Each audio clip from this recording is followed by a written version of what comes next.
Alright guys, I want to talk about usability between these two cameras real quick. Well, I got a second. The Nikon's going back tomorrow, but I can still talk about it, and I'll probably do a video or two more on that. But anyway, the most important thing about these cameras is that you can do everything with your right hand with aperture, shutter speed, and ISO and on one side, like the right side. So you've got your, aperture, shutter speed right here, and then you've got your ISO right here, and you can change it when you press it down, and that's beautiful. That's really perfect. It's probably the best way I've seen that it can be done. The Sony's not too much different. It's a little bit different. So you have to press this ISO button here and then dial it. So it's not quite as intuitive, but it's still plenty usable. I actually prefer the Nikon way of doing it. It's how the A99 was and how the A99 II is. That's just my personal preference.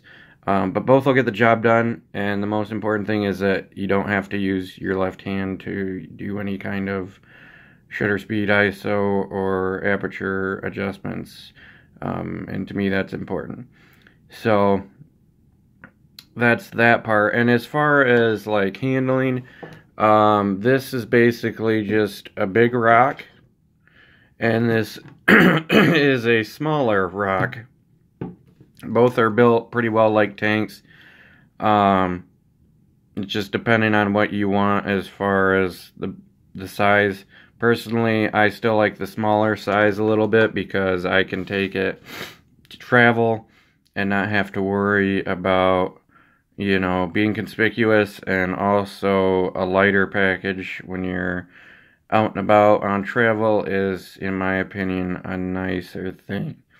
I mean, it's actually pretty nice too when you're doing a photo shoot. You don't have to worry as much about, weight after a while if you're doing a long shoot. I realize that some people don't care, and that's fine. I prefer the smaller, lightweight option. That's just me. If you prefer a larger, bulkier option, that's fine too. There's nothing really wrong with it as long as you're okay with it. But anyway, I just wanted to talk about that real quick. As far as the handling, I would say the buttons are really good on both of the cameras. I like them personally, on both. It's easy to find everything I need. It took me a little longer on the Nikon just because I'm not used to it, but it's still easier than Canon in my opinion, because it's closer to what Sony's done in the past than what Canon has done. So